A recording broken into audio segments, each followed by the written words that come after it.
All right, we are streaming live to fill you in on the weather threats and impacts to Hampton roads. We've had rain in the forecast. We talked about the possibility of flash flooding or excessive rainfall. We have a level 1 threat across the entire viewing area. That means there could be some isolated areas where we experience flash flooding, and that's what is going on right now. As we take a look at our live high-definition radar, you can see the flash flood warning that is out there right now. It includes Isle of Wight, Southampton, Surry, and part of Sussex. All of this, again, the heavy rain that has been slow moving. So this flash flood warning lasts until 12:15 this afternoon.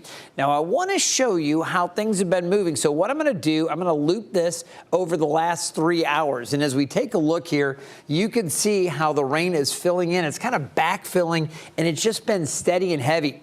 If my director takes this full, I can do a little bit more with this and show you with our telestration. Again, you see the progression of the wet weather. The cells themselves have not really been racing along, maybe a little bit of an east to westward drift. We've seen more of that heavy rain off to the north around Petersburg and areas just to the north of Petersburg. A couple of flash flood warnings there issued earlier. But you see those areas where we have the yellow kind of shading with the radar. That's indicating some pretty intense rainfall. We can take a look at the rainfall rates, and I'm just going to do this. This is by radar estimate. You're talking about 1/3 of an inch per hour. Well, that in itself, that's a good moderate to heavy rain. It's not the heaviest that we've ever seen, but the fact that it sits there, and this is over the last 3 hours now, taking you back.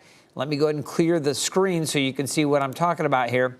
Over the last 3 hours, I've just shuttled back to 6:29 this morning. Look at how that area of yellow has pretty much been camped out over that same location. That's a 3-hour loop. So what was just 1/3 of an inch or so per hour has been adding up, and there have been at times more intense rainfall, more on the order of, say, 1/2 an inch or more per hour. So some heavy rain up there around Petersburg, between Petersburg and Richmond. I-95, very, very wet right now. And we have our new warning that was just issued, this one until afternoon, for areas including Ivor, back out through Wakefield, and that's where the National Weather Service office is for Hampton roads. That's why you see the center of the radar sweep right out there by their little regional airport in Wakefield. That is where the radar is housed, and that's why you see the center of the sweep right there. Now, it does include portions of Isle of Wight, so you head out towards Ponds and areas just west of Central Hill, also up towards Dendron and Surry County there. We've got some of that intense rainfall. Let's take a look, and again, this is by radar estimate. We'll take a look at how much precipitation has accumulated, and you can really see up there towards the Petersburg area and just north of Petersburg, up around Hopewell. Great little communities there, just outside the 13 News Now viewing area. But you take a look at how much rain has fallen by radar estimate, and it really does add up. These areas kind of shaded in that greenish yellow, over 3 inches of rain by radar estimate. So a lot of rain there around New Bohemia. They've seen more like 1.75 inches or so. Garysville picking up over 2 inches, 2.8 inches, so almost 3 inches right there. So that's where we've seen some pretty heavy rain this morning. Now, as we zoom down into the new area, again, around Wakefield, and you get into Surry County, it hasn't been as much, but we've still seen some pretty impressive rainfall adding up by the radar estimate there around Ellis Fork, about 1.5 inches, and there's more rain continuing to fall. So that's the problem. We have more of this heavy rain already over 1 inch, and that creates the problem for the flash flooding. Now, we'll go ahead and put this back up on the screen so you can see what's going on with the flash flood warning. I'll put that up there, and I do want to talk to you a little bit more about some of the communities that are impacted in this particular flash flood warning. It's West Central, Isle of Wight, and also northeastern Southampton, southwestern Surry, and northeastern Sussex until 12:15. And again, we were looking at rainfall. This is through a little bit after 9 was when they were first issuing this. We had seen already between 1 and 1.5 inches of rain, as I just showed you, and additional amounts up to about 1 inch are possible. So that could create the flash flooding. So we just want folks to be mindful. Again, you're going to find some of this. The water may come up quickly over some of the roads. As always, we always stress, turn around, don't drown, don't take any chances trying to cross the roads when they are covered with water. And that has been potentially the case for some of these areas. Now, aside from that, we've got more scattered wet weather in the forecast. We'll take a look down to the south. I want to show you some of the areas not under warning, but rain heavier down around Nags Head, back up through Kill Devil Hills. It becomes lighter. Really, most of northeast North Carolina is dry right now. Across Hampton roads, we're seeing some showers, and we'll zoom in, take you into Portsmouth here, and you can see around Hodges Manor, back over towards Boone. You get into portions of Western Branch in Chesapeake. You've got some light showers there around Dock Landing. It extends over into northern Suffolk, so areas around Baileytown and back over towards Gloversville. We've got some of that rain. Kings Fork, you're just kind of on the edge with some of that heavier rain just off to the northwest of your area into Isle of Wight.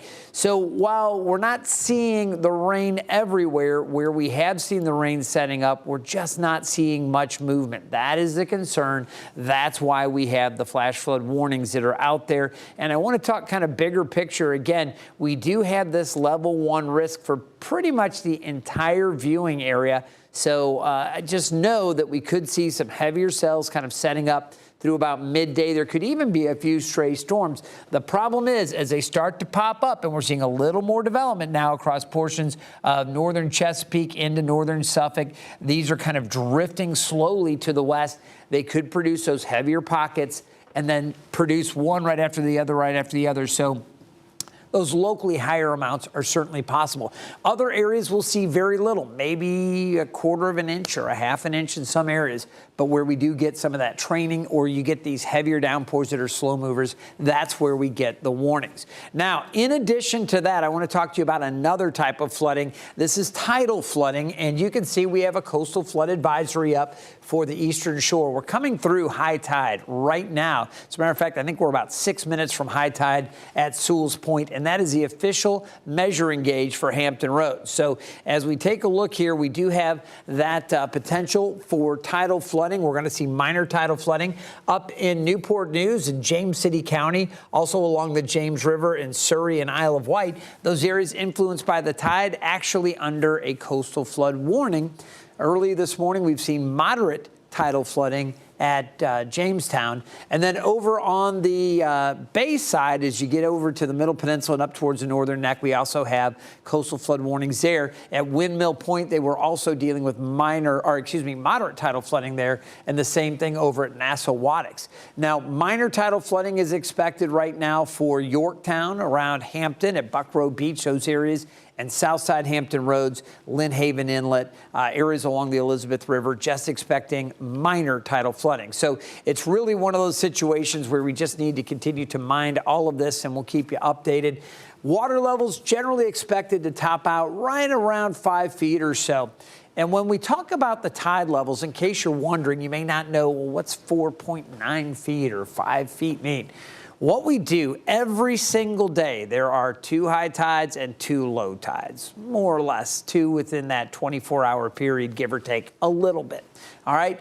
We have a higher high tide and a lower high tide, and we have the same thing with the low tides. There's a lower low water, and then there's the higher of those 2 low tides.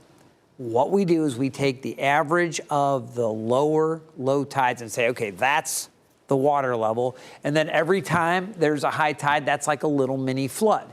In this case, where we're looking at water levels reaching 4.9 to 5 feet, that's the amount of water above the average of the lower low tides. I hope that makes sense. Basically, that means we've got a water level at 5 feet above the average of the lowest tide that we see.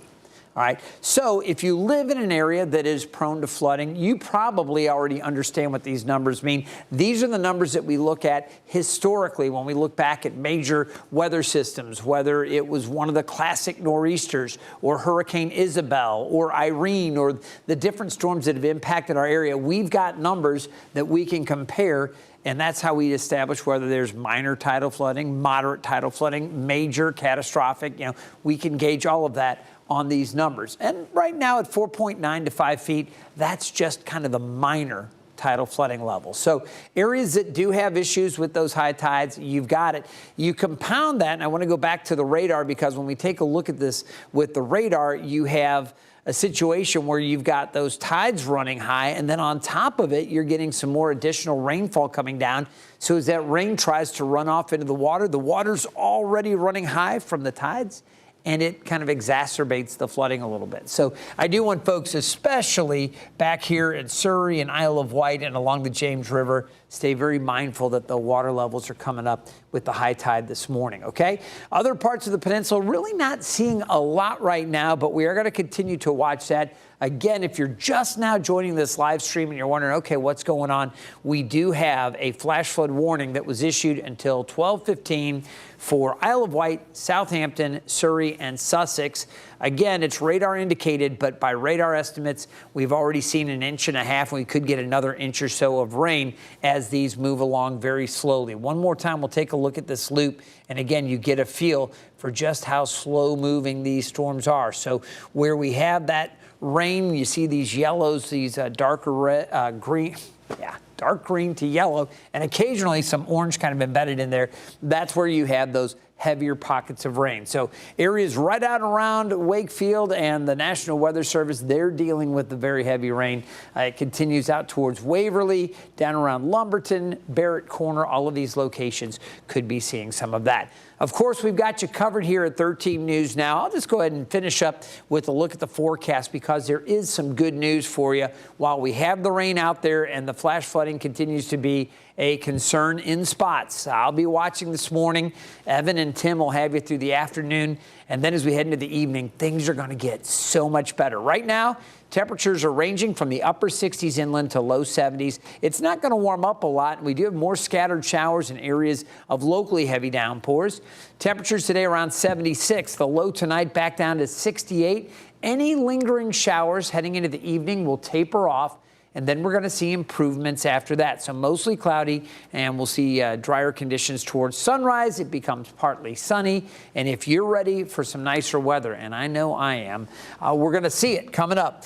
Tomorrow looks pretty good. Thursday looks gorgeous. 77, mostly sunny. We're looking at partly to mostly sunny skies Friday into Saturday. Sunday looks good as well. A little bit cooler at 74, and just a low risk of a shower on Monday. Most of the models actually dry on Monday as well. So looking out over the next 7 days, after we get through the potential for flooding rain today, things will be a lot better. Again, just keeping you updated on that potential for some locally heavy downpours. Again, we have a level 1 threat for excessive rainfall today. We've already had a couple warnings out to the west. We'll continue to watch it, and we'll keep you updated on air, online, on our digital platforms. As you're seeing this live stream right now, we will keep you updated throughout the day. Have a good one.